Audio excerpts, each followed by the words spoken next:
কাল ভোরেই ঢাকা ফিরছেন free Palestine অভিযানে গিয়ে ইসরায়েল কর্তৃপক্ষের হাতে বন্দী বাংলাদেশি আলোকচিত্রী শহীদুল আলম।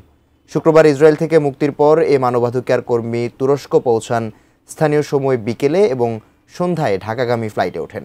শনিবার ভোর 4:55 নাগাদ তার পৌঁছানোর কথা রয়েছে।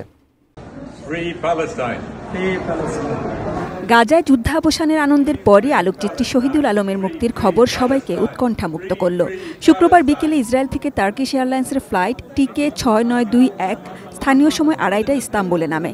শহীদুল আলমকে সেখানে অভ্যর্থনা জানান ইস্তাম্বুলে নিযুক্ত বাংলাদেশের কনসাল জেনারেল মিজানুর রহমান।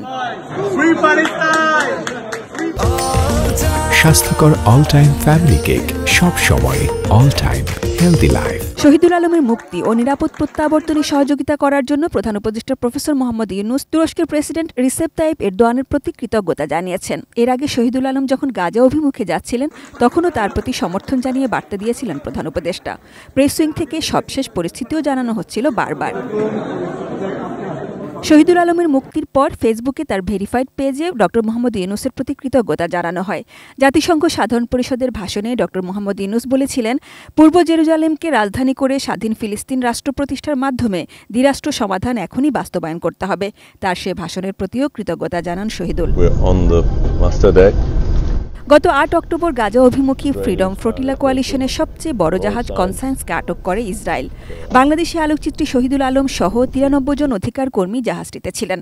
ফেসবুকে তার পেজটি থেকে একটি ভিডিও বার্তায় তিনি জানান, এই ভিডিও পাওয়া মানে তারা ইসরায়েল বাহিনীর হাতে বন্দী হয়েছেন।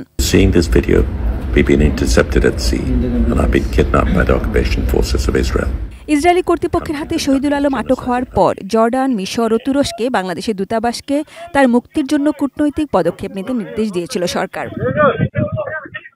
Sajida Sweety, ATN news, Dhaka.